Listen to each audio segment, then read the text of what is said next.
أنا صحيح كنت أنت كذا لقيت دون قرن وعيه واحد كذا لو جدي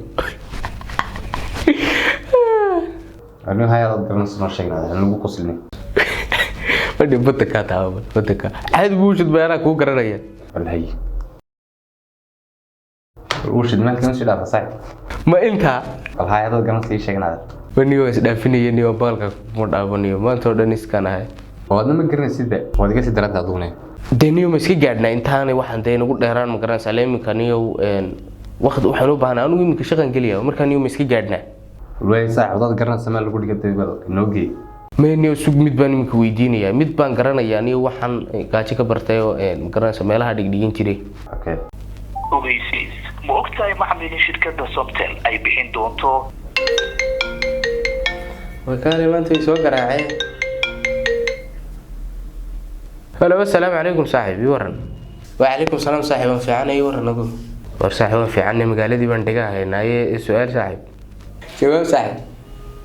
وانيو صاحب waxaan doonayay maarta meel computerka lagu dhigto aniga iyo mid kale doonayay meed garanaysaa talo ha صاحب waan garanayaa maarta meel muddo yar kooban lagu dhigayo oo waqti yar aad ku dhiganayso waxiiba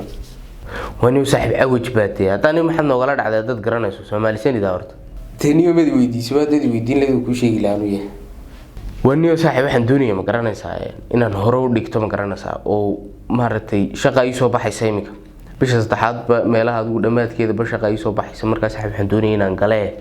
niyo ma liiga gaadhsiin karaa aranigu dadka haga dhicin haga riima xabeen waa bal sug ha saaxib waliba kaliya 8 week bal ugu dhigayaa 8 week sidee yani wax weeyaan 2 bilood weeyaan 2 bilood oo kaliya practical iyo theory wada socda waliba book iyo bilaashina uu kula socdo weeyaan ونيو يقدر لا يقدر صاحب وهي لمبر بان كو شيغيا لمبر كلا خدين تنيو ايشك صاحب هاي لا ايشك ده قرا صاحب حويان 322 هي صاحبود ما ستانيو هي صاحب هذا مدن hadaba sida aad ku soo daawatayba muuqaalkeeni hore TXT Technology waxa ay ku diyaarisay kooraskan oo dhameystiran kooraskan waxaad ku qaadan doontaa Windows 10 iyo waliba Microsoft Office waxa kamid ah Microsoft Word 2022 Microsoft Excel 2022 Microsoft PowerPoint 2022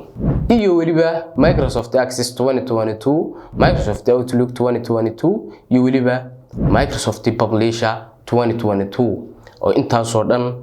aad ku dhigan doonto qaab offline iyo waliba online muddo dhan 8 week oo kaliya ama 2 months hadaba wixii faahfaahin ah inta dheer nagala soo xidhiid lambarada shaashada kaaga muuqda